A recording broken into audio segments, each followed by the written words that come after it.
Good morning friends. ಇವತ್ತು ನಾವು ಎರಡನೆಯ ಚಾಪ್ಟರ್ ಆದಂಥ ದ ಅರ್ಲಿಯೆಸ್ಟ್ ಸೊಸೈಟಿ ಬಗ್ಗೆ ಡಿಸ್ಕಷನ್ ಮಾಡೋಣ.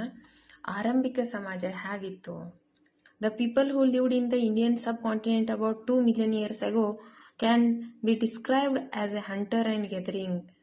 This is due to the way in which they manage to find their food.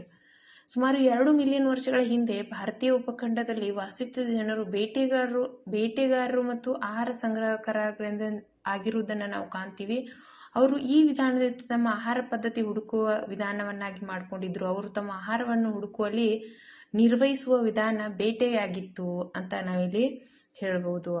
ಇಲ್ಲಿ ನೋಡ್ರಿ ಮುಂದೆ, they hunted wild animals, caught fish, birds, gathered fruits, roots, nuts, seeds, leaves, plants and eggs. ಹಾಗಾದರೆ ಆ ಅರಣ್ಯದಲ್ಲಿ ವಾಸಿಸುತ್ತಿರುವ ನಮ್ಮ ಪೂರ್ವಜರು ಯಾವುದನ್ನು ಆಹಾರವನ್ನಾಗಿ ಸೇವಿಸ್ತಾ ಇದ್ರು? ಅವರು ಸೇವಿಸ್ತಿದ್ದ ಕಾಡು ಪ್ರಾಣಿಗಳನ್ನ ಬೇಟೆಯಾಡುವುದು, ಮೀನು, ಪಕ್ಷಿ, ಹಣ್ಣುಗಳು, ಬೇರುಗಳು, ಬೀಜಗಳು, ಎಲೆಗಳು, ಸಸ್ಯಗಳ ಕಾಂಡಗಳನ್ನು, ಮೊಟ್ಟೆಗಳನ್ನು ಅವರ ಸೇವಿಸ್ತಾ ಇದ್ರು. ಅದು ಸುಲಭವಾಗಿರಲಿಲ್ಲ, ಟಫ್ ಆಗಿತ್ತು. ಹೆಚ್ಚಿನ ಪ್ರಾಣಿಗಳು ಮನುಷ್ಯರಿಗಿಂತ ವೇಗವಾಗಿ ಚಲಿಸುವುದರಿಂದ ಇದು ಬೇಟೆಯಾಡುವುದು ಕೂಡ ಅಷ್ಟು ಸುಲಭವಾದ ಮಾತು ಆಗಿರಲಿಲ್ಲ. Most of animals are faster than human beings. They also many of them are stronger than us. ಮನುಷ್ಯನಿಗಿಂತ ಕಾಡು ಪ್ರಾಣಿಗಳು ಸದೃಢ ಮತ್ತು ಸ್ಟ್ರಾಂಗ್ ಆಗಿರುವುದರಿಂದ ಬೇಟೆ ಆಡುವುದರ ಮೂಲಕನೇ ಜೀವನ ಸಾಗಿಸೋದು ಕಷ್ಟ ಜೀವನ ಆಗಿತ್ತು. ಹಾಗಾದ್ರೆ ಏನ್ ಮಾಡ್ತಾರೆ ನೋಡ್ರಿ, ಅರ್ಲಿಯೆಸ್ಟ್ ಪೀಪಲ್, ಪ್ರಾರಂಭಿಕ ಜನರು 2.1 ಅರ್ಲಿಯೆಸ್ಟ್ ಪೀಪಲ್ ಏನ್ ಮಾಡ್ತಾ ಇದ್ರಿ, ಹೇಗೆ ಬದುಕ್ತಾ ಇದ್ರು? ಬೇಟೆಗಾರ ಸಂಗ್ರಹಕಾರರು ಈ ಕೆಳಗಿನ ಕಾರಣಗಳಿಂದ ಸ್ಥಳಕ್ಕೆ ಸ್ಥಳಾಂತರಗೊಂಡು ಒಂದು ಸ್ಥಳದಲ್ಲಿ ದೀರ್ಘಕಾಲವಾಗಿ ಉಳಿಯದೆ ಬೇರೆ ಬೇರೆ ಸ್ಥಳಗಳನ್ನ ಅವರು ಆಹಾರಕ್ಕಾಗಿ ಏನ್ ಮಾಡ್ತಾ ಇದ್ರಿ, ಚೇಂಜ್ ಮಾಡ್ತಾ ಇದ್ರಿ. These hunter gathers move from place to place over period of time for the following reason. If they stay at one place for any existent period on time, they would have consumed all available plants and animals and resources. ಯಾಕೆ ಮಾನವ ಪ್ರಾರಂಭದಲ್ಲಿ ಅಲೆಮಾರಿ ಜೀವನವನ್ನ ಪ್ರಾರಂಭಿಸಿದ ಅಂತಂದ್ರೆ, ಒಂದೇ ಸ್ಥಳದಲ್ಲಿ ವಾಸ ಮಾಡುವುದರಿಂದ ಅಲ್ಲಿರುವಂತಹ ಸಂಪನ್ಮೂಲ ಪ್ರಾಣಿಗಳನ್ನ ಬೇಟೆಯಾಡುವ ಪ್ರಾಣಿಗಳು ಮುಗಿದ ನಂತರ, ಸಸ್ಯ ಕಾಡುಗಳು ಮುಗಿದ ನಂತರ ಬೇರೆ ಕಡೆ ಆಹಾರಕ್ಕಾಗಿ ಹೋಗ್ಬೇಕು. ಹೀಗಾಗಿ ಅಲೆಮಾರಿಯ ಜೀವನ ಇಲ್ಲಿ ಸ್ಟಾರ್ಟ್ ಅದನ್ನ ನಾವು ನೋಡ್ತೀವಿ. ನೋಡ್ರಿ, so they would have to move where is search food. Animals move from place to place in search of grass and leaves. That is those who hunted them had to also follow those animals. Plant and trees bear fruits in different season. So people may be have moved from season two season. ಯಾಕೆ ಅವರು ಅಲೆಮಾರಿ ಜೀವನವನ್ನ ಅಳವಡಿಸಿಕೊಂಡಿದ್ರು ಹಿಂದಿನ ಕಾಲದಲ್ಲಿ ನಮ್ಮ ಪೂರ್ವಜರು ಅಂತಂದ್ರೆ, ಒಂದು ಋತುವಿನಲ್ಲಿ ಒಂದು ರೀತಿಯ ಹಣ್ಣುಗಳು ಸಿಗ್ತಾ ಇದ್ದು, ಒಂದು ರೀತಿಯ ಮರಗಳು ಬೆಳೀತಾ ಇದ್ದು. ಹೀಗಾಗಿ ಋತುವಿನ ಅನ್ವಯ ಜನರು ಬೇರೆ ಬೇರೆ ಸ್ಥಳಗಳಲ್ಲಿ ಹೋಗಿ ವಾಸ ಮಾಡ್ತಾ ಇದ್ರು ಅನ್ನೋದು ನಮಗೆ ಈ ವಿವರಣೆಯಿಂದ ಇಲ್ಲಿ ಗೊತ್ತಾಗುತ್ತೆ. People, plants and animals need to water to survive. ನೀರು ಬೇಕ್ರಿ ಮನುಷ್ಯನಿಗೆ ಬದುಕಲಿಕ್ಕೆ. ಆ ನೀರನ್ನ ಹುಡುಕಾಡಿಕೊಂಡು ವರ್ಷ ಪೂರ್ತಿ ನೀರಿರುವಂತ ಜಾಗಕ್ಕೆ ಮನುಷ್ಯ ವಾಸ ಮಾಡಬೇಕು. Water is found in lakes, stream and river. ಎಲ್ಲಿ ಸಿಗ್ತಾ ಇತ್ರಿ ನೀರು? ನದಿಗಳಲ್ಲಿ, ಸರೋವರಗಳಲ್ಲಿ, ತೊರೆಗಳಲ್ಲಿ ನೀರು. ಅಂತಹ ಸರೋವರಗಳ ಪಕ್ಕದಲ್ಲಿ, ನದಿಗಳ ಪಕ್ಕದಲ್ಲಿ ಮನುಷ್ಯ ವಾಸ ಮಾಡಬೇಕಾಗಿರ್ತಿತ್ತು.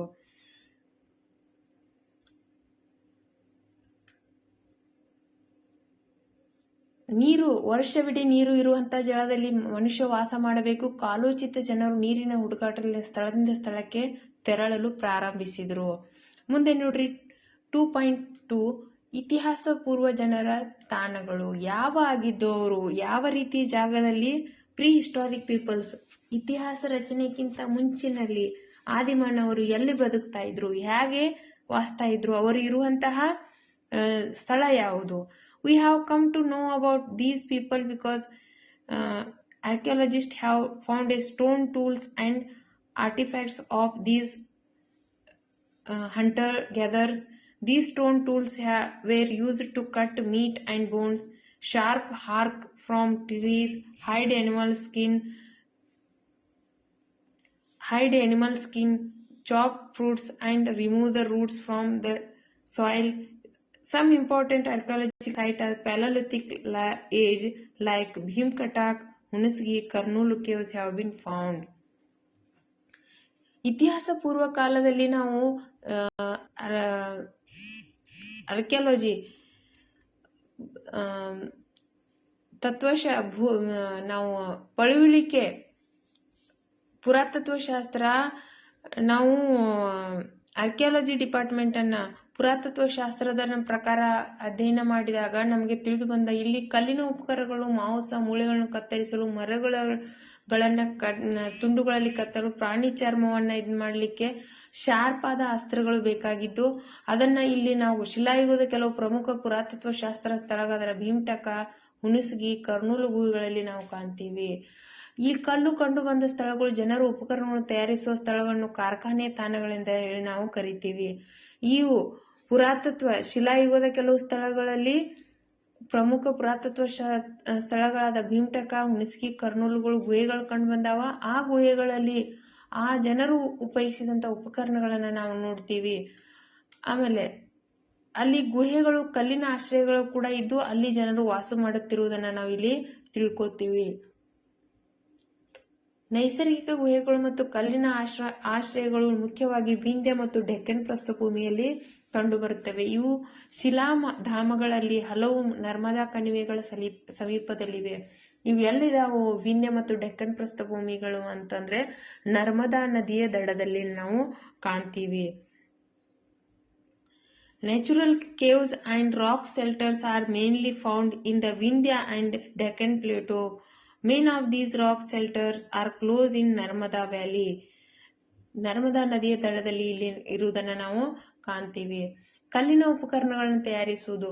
ಮನುಷ್ಯ ಹೇಗೆ ಕಲ್ಲಿನ ಉಪಕರಣಗಳ ನೋಡ್ರಿ, ಮೊದಲು ಬೇಟೆ ಆಡೋದನ್ನ ಕಲಿತ ಪ್ರಾಣಿ ಬೇಟೆ ಆಡೋದ್ರ ಮೂಲಕ ಜಾಗದಿಂದ ಸ್ಥಳಾಂತರ ಅಲೆಮಾರಿ ಜೀವನವನ್ನು ಸ್ಟಾರ್ಟ್ ಮಾಡಿದ. ಆಮೇಲೆ ಕಲ್ಲಿನ ಉಪಕರಣಗಳನ್ನ ಮಾಡ್ಲಿಕ್ಕೆ ಯಾವ ರೀತಿ ಕಲ್ಲಿನ ಉಪಕರಣ ನೋಡ್ರಿ, ಮೊದಲನೆಯದು ಕಲ್ಲಿನ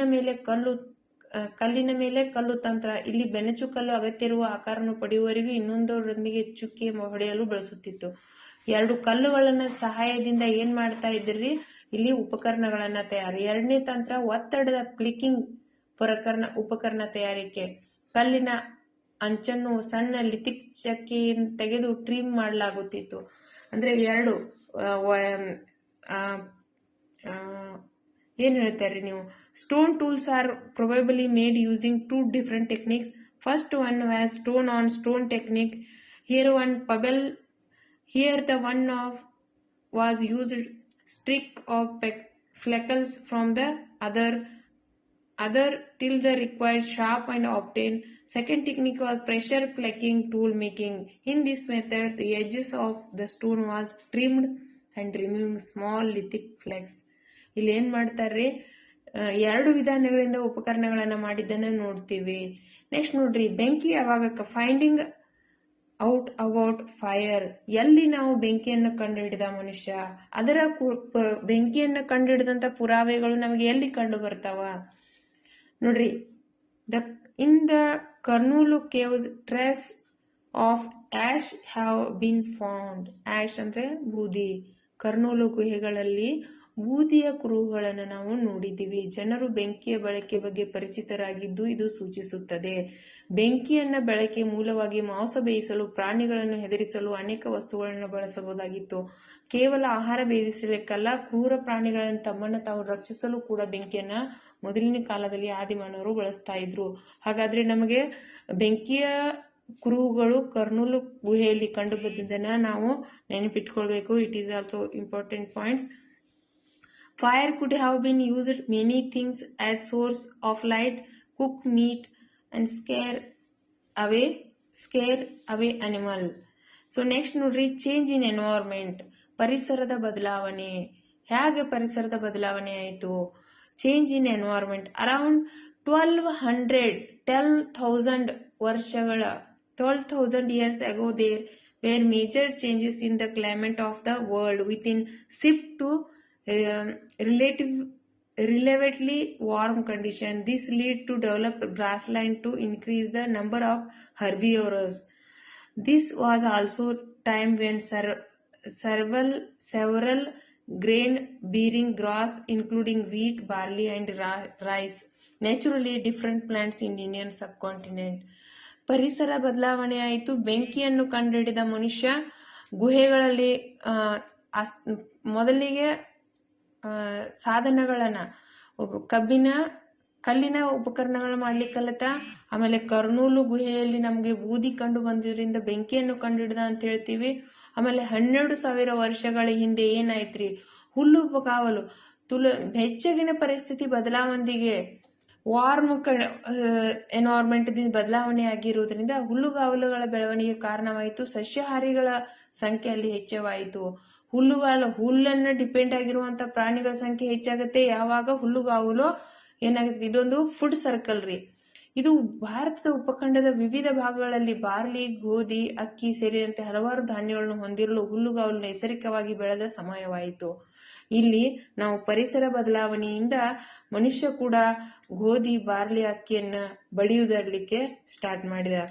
ಹಾಗಾದ್ರೆ ಮೇಡಮ್ ನೀವು ಭಾಷೆ ಯಾವಾಗ ಕಲಿತಾ? 2.24 language and art. Homo habilis are the first people who could speak. MCQನೂ ಆಗಿರ್ಬೋದು, ಸ್ಟೇಟ್ಮೆಂಟ್ ಬೇಸ್ ಕ್ವಶನ್ ಕೂಡ ಕೇಳಬಹುದು. ಹೋಮೋ ಹ್ಯಾಬಿಯಸ್ ಮಾತನಾಡಬಲ್ಲ ಮೊದಲ ಜನರು. ಮಾತನಾಡುವ ಭಾಷೆ ಮತ್ತು ಕಲೆಯನ್ನು ಸುಮಾರು 40 ವರ್ಷದಿಂದ 35 ವರ್ಷಗಳ ಹಿಂದೆ ಒಟ್ಟಿಗೆ ಅಭಿವೃದ್ಧಿಗೊಂಡಿತು. ಮಾತನಾಡುವ ಕಲೆ, ಭಾಷೆ ಎರಡೂ ಎಟ್ ಎ ಟೈಮ್ದಲ್ಲಿ ಬೆಳವಣಿಗೆಗೊಂಡಿತು. Many of the caves in which early people lived have rock painting on the walls. ಪ್ರಾಚೀನ ಜನರು ವಾಸಿಸಿದ ಅನೇಕ ಗುಹೆಗಳಲ್ಲಿ ಗೋಡೆ ಮೇಲೆ ಕಲ್ಲಿನ ವರ್ಣಚಿತ್ರಗಳನ್ನಿದ್ದುದನ್ನು ಕಾಣ್ತೀವಿ. ಅದರಲ್ಲಿ ಪ್ರಮುಖ ಅತ್ಯಂತ ಉತ್ತಮ ಉದಾಹರಣೆ ಎಂದರೆ ಮಧ್ಯಪ್ರದೇಶದ ಭೀಮ್ಟಕ ಮತ್ತು ದಕ್ಷಿಣದ ಉತ್ತರ ಪ್ರದೇಶದ ದಕ್ಷಿಣದಲ್ಲಿ ವರ್ಣಚಿತ್ರ ಮತ್ತು ಕಾಡು ಪ್ರಾಣಿಗಳು ಇರುವುದನ್ನು ನೋಡ್ತೀವಿ. ಅಲ್ಲದೆ ಭೀಮ್ಟಕ ಮಧ್ಯಪ್ರದೇಶದಲ್ಲಿ, ಇದು ಇಂಪಾರ್ಟೆಂಟು, MCQದಲ್ಲಿ ಕೂಡ ಕೇಳಬಹುದು, ಜೊತೆಗೆ ಸ್ಟೇಟ್ಮೆಂಟ್ ಬೇಸ್ ಕೂಡ ಬರಬಹುದು. Some of the best example of from Madhya Pradesh in Bhimtaka and southern Uttar Pradesh. These paintings show the wild animals. ಕಾಡು ಪ್ರಾಣಿಗಳನ್ನ ಗುಹೆಗಳ ಕಲ್ಲಿನ ವರ್ಣಚಿತ್ರಗಳ ಗುಹೆಗಳ ಗೋಡೆಗಳ ಮೇಲೆ ಕಲ್ಲಿನ ವರ್ಣಚಿತ್ರಗಳಿರುವುದನ್ನು ನಾವು ಕಾಣ್ತೀವಿ. A lot of the sites of this age are found European countries like France. This painting site France was discovered by 4 school children. These paintings are made between 20,000 and 10,000 years ago. 10 ವರ್ಷ ಮತ್ತು 20 ವರ್ಷದಿಂದ 10 ವರ್ಷಗಳ ಹಿಂದೆ ರಚಿಸಲಾದಂತಹ ವರ್ಣಕಲೆಯನ್ನ ನಾವು ವರ್ಣಚಿತ್ರಗಳನ್ನ ಕಾಣ್ತೀವಿ. ಇದು ಶಾಲಾ ಮಕ್ಕಳು ಚಿತ್ರ ತೆಗೆಯುವ ರೀತಿಯಲ್ಲಿ ಇರುವುದನ್ನ ನಾವು ಕಾಣ್ತೀವಿ. ಎಲ್ಲೇ ಭೀಮ್ಟಕ ಮಧ್ಯಪ್ರದೇಶದಲ್ಲಿ ನೋಡ್ರಿ. These colors are made from minerals like iron, ore and coracoal. It's possible that these paintings were done on ceremonial occasions or for the special ritual formed by hunter before they want to search or prey. ಯಾವಾಗ ಅಂತಹ ಚಿತ್ರಗಳನ್ನ ಆದಿಮಾನವರು ಗುಹೆಗಳ ಮೇಲೆ ತೆಗಿತಾ ಇದ್ರು ಅಂತಂದ್ರೆ ಒಂದು ವಿಶೇಷ ಆಚರಣೆಗಳ ಟೈಮ್ದಲ್ಲಿ ಮತ್ತು ಬೇಟೆಗಾರರು ಬೇಟೆಯನ್ನು ಹೋಗುವ ಮುಂಚೆ ಪ್ರಾರ್ಥನೆ ಮಾಡ್ತಾ ಇದ್ರು. ಆ ಟೈಮ್ಗಳಲ್ಲಿ ಈ ರೀತಿಯ ವರ್ಣಚಿತ್ರಗಳನ್ನ ತೆಗೆದುದನ್ನು ನಾವು ನೋಡ್ತೀವಿ. ನೆಕ್ಸ್ಟ್ ನೋಡ್ರಿ, ಪೂರ್ವ ಐತಿಹಾಸಿಕ ಅವಧಿ. ಭೂವಿಜ್ಞಾನಿಗಳು ಆ ಕಾಲಕ್ಕೆ ಹೆಸರನ್ನು ನೀಡಿದ್ದಾರೆ. ಯಾವ ರೀತಿಯಲ್ಲಿ ನಾವು ಪ್ರೀ ಹಿಸ್ಟಾರಿಕ್ ಪೀರಿಯಡ್ ಅನ್ನ ಡಿವೈಡ್ ಮಾಡ್ತೀವಿ. The palaeolithic have given name for time are classified following. Paleolithic age. This word is combination to Greek word palo means old and lithic means stone. ಪ್ಯಾಲೂಮ್ ಅಂದರೆ ಹಳೆಯದು, ಲಿಥೋಸ್ ಅಂದರೆ ಕಲ್ಲು. ಪ್ರಾಚೀನ ಶಿಲಾಯುಗ. ಪ್ರಾಚೀನ ಶಿಲಾಯುಗದಲ್ಲಿ 2 ಮಿಲಿಯನ್ ವರ್ಷಗಳ ಹಿಂದೆ ಸುಮಾರು 12,000 ವರ್ಷಗಳ ಹಿಂದೆ ವಿಸ್ತರಿಸಿದ್ದನ್ನು ಕಾಣ್ತೀವಿ. ಹುಣಸಗಿಯಲ್ಲಿ ನಾವು ಈ ಪ್ರಾಚೀನ ಶಿಲಾಯುಗದ ತಾಣಗಳನ್ನು ಕಾಣ್ತೀವಿ. It is very important things. Hunasagi ಏನ್ರಿ ಅತ್ಯ ಮಹತ್ವದ ಅಂಶ. ಹುಣಸಗಿಯಲ್ಲಿ ನಾವು ಏನ್ ಮಾಡ್ತೀವಿ ಅಂತಂದ್ರೆ ಪ್ರಾಚೀನ ಶಿಲಾಯುಗದ ಅವಶೇಷಗಳನ್ನು ನಾವು ಕಾಣ್ತೀವಿ. ಆದರೆ ಈ ಪ್ರಾಚೀನ ಪ್ಯಾಲೋಲಿಥಿಕ್ ಏಜ್ ಅನ್ನ ಕೆಳಗಿನ, ಮಧ್ಯದ ಮತ್ತು ಮೇಲಿನ ಅಂತೇಳಿ ಡಿವೈಡ್ ಮಾಡ್ತಾರ. ಈ ಪ್ಯಾಲೋಲಿಥಿಕ್ ಅವಧಿಯಲ್ಲಿ ಭಾರತದಲ್ಲಿ ಆಸ್ಟ್ರಿಚ್ಗಳು ಕಂಡು ಬಂದಿದಾವ. ಆ ಆಸ್ಟ್ರಿಚ್ ದೊಡ್ಡ ಪ್ರಮಾಣದ ಮೊಟ್ಟೆಗಳು ಇಟ್ಟದ್ದು ಮಹಾರಾಷ್ಟ್ರದ ಪಟ್ಟಣದಲ್ಲಿ ಕಂಡುಬಂದವ. It is also very important points. ನೋಡ್ರಿ, ಪ್ಯಾಲೋಲಿಥಿಕ್ ಏಜ್ ಅಂತಂದ್ರೆ ಪ್ರಾಚೀನ ಶಿಲಾಯುಗವನ್ನು 3 ರೀತಿಯಲ್ಲಿ ಡಿವೈಡ್ ಮಾಡಿದ್ದನ್ನ ಕಾಣ್ತೀವಿ. ಒಂದನೇದು ಕೆಳಗಿನ, ಮಧ್ಯದ ಮತ್ತು ಮೇಲಿನ ಪ್ಯಾಲೋಲಿಥಿಕ್. ಅಂದ್ರೆ ಶಿಲಾಯುಗದ ಮೊದಲ, ಮಧ್ಯದ ಮತ್ತು ಕೊನೆಯ ಈ ರೀತಿ ಡಿವೈಡ್ ಆದದನ್ನ ನೋಡ್ತೀವಿ. ಅದರಲ್ಲಿ ಮುಖ್ಯವಾಗಿ ಪ್ಯಾಲೋಲಿಥಿಕ್ ಅವಧಿಯಲ್ಲಿ ಭಾರತದಲ್ಲಿ ಆಸ್ಟ್ರಿಚ್ಗಳು ಕಂಡು ಬಂದಿದ್ದಾವ. ಮಹಾರಾಷ್ಟ್ರದ ಪಟ್ನಾದಲ್ಲಿ ಬಹುದೊಡ್ಡ ಪ್ರಮಾಣದ ಆಸ್ಟ್ರಿಚ್ ಮೊಟ್ಟೆಗಳು, ಇಲ್ಲೇ ನಮ್ಮ ಪಕ್ಕದಲ್ಲಿ, ಕರ್ನಾಟಕದ ಪಕ್ಕದ ರಾಜ್ಯವಾದ ಮಹಾರಾಷ್ಟ್ರದಲ್ಲಿ ಮೊಟ್ಟೆಗಳು, ಆಸ್ಟ್ರಿಚ್ ಮೊಟ್ಟೆಗಳು ಸಿಕ್ಕಿದ್ದು ಕಂಡು ಬರ್ತಾವ. ಕೆಲವು ತುಣುಕುಗಳು ಮೇಲೆ ವಿನ್ಯಾಸವನ್ನು ಕೆತ್ತಲಾಗಿದೆ. ಪ್ರಾಚೀನ ಶಿಲಾಯುಗದ ಕಾಲದಲ್ಲಿ ಭಾರತದಲ್ಲಿದ್ದ ಕೆಲವು ಪುರಾತತ್ವ ಶಾಸ್ತ್ರದ ಸ್ಥಳಕ್ಕೆ ಎಂದರೆ ಕರ್ನೂಲು ಗುಹೆಗಳು ಆಂಧ್ರಪ್ರದೇಶದಲ್ಲಿ, ಹುಣಸಗಿ ಕರ್ನಾಟಕ, ಭೀಮ್ಟಕಾಕ್ ಮಧ್ಯಪ್ರದೇಶ, ಬಾಗೋರು ರಾಜಸ್ಥಾನ್, ಪಟ್ನಾ ಮಹಾರಾಷ್ಟ್ರ, ಬೆಲ್ಲನ್ ಕಣಿವೆ ಉತ್ತರ ಪ್ರದೇಶ. ಇವು ಮ್ಯಾಚ್ ದ ಫಾಲೋವಿಂಗ್. ಗ್ರೀನ್ ಅಲ್ಲಿ ನಾನು ಇಲ್ಲಿ ಮ್ಯಾಚ್ ಮಾಡಿದ್ದೇನಲ್ಲ ರೆಡ್ ಕಲರ್ ಅಲ್ಲಿ. ಇದು ಏನಾಗುತ್ತೆ ರೀ, ಇವನ್ನ ಮ್ಯಾಚ್ ದ ಫಾಲೋವಿಂಗ್ ಕೂಡ ಕೇಳಬಹುದು, ಅಥವಾ ಯಾವುದು ಎಲ್ಲಿದೆ ಅಂತಾನು ಕೇಳಬಹುದು, ಸ್ಟೇಟ್ಮೆಂಟ್ ಬೇಸು ಕೇಳಬಹುದು. ಅದಕ್ಕಾಗಿ ಸರಿಯಾಗಿ ನೆನ್ಪಿಟ್ಕೊಂಡು ಪಾಯಿಂಟ್ಸ್ ಅನ್ನ ಮಾಡ್ತಾ ಬನ್ನಿ. ಮಧ್ಯಯುಗ, ಮಿಸೊಲಿಥಿಕ್ ಏಜ್. ಮಧ್ಯ ಶಿಲಾಯುಗವನ್ನ ನಾವು ಮಿಸೊಲಿಥಿಕ್ ಅಂತೀವಿ. ಇಲ್ಲಿ ನೋಡ್ರಿ, ಯಾಕೆ ಸುಮಾರು 12,000 ವರ್ಷಗಳ ಹಿಂದೆ, ಸುಮಾರು 10,000 ಹಿಂದೆ ಪರಿಸರ ಬದಲಾವಣೆ ಆರಂಭ ಅವಧಿಯನ್ನು ಮಿಸೊಲಿಥಿಕ್ ಯುಗ ಅಂತ ಕರಿತೀವಿ. ಇಲ್ಲಿ ವಯಸ್ಸಿನಲ್ಲಿ ಕಲ್ಲಿನ ಉಪಕರಣಗಳು ಸಾಮಾನ್ಯವಾಗಿ ತುಂಬಾ ಚಿಕ್ಕದಾಗಿರುವುದನ್ನು ಮತ್ತು ಮೆಕ್ರೋಲಿಥಿಕ್ ಎಂದು ಕರಿತೇವೆ. ಇಲ್ಲಿ ಉಪಕರಣಗಳು ಚಿಕ್ಕದಾಗಿ, ಸಣ್ಣದಾಗಿ ಮಾಡಿರುವುದರಿಂದ, ಉಪಕರಣಗಳ ಸೂಕ್ಷ್ಮವಾಗಿ ಮಾಡಿರುವುದರಿಂದ ಇದನ್ನ ಮೆಸೊಲಿಥಿಕ್ ಏಜ್ ಅಂತ ಹೇಳಿ ಕರಿತೀವಿ. ಇಲ್ಲಿ ನೋಡ್ರಿ ಏನ್ ಹೇಳ್ತಾರ್ರಿ ಅವರು.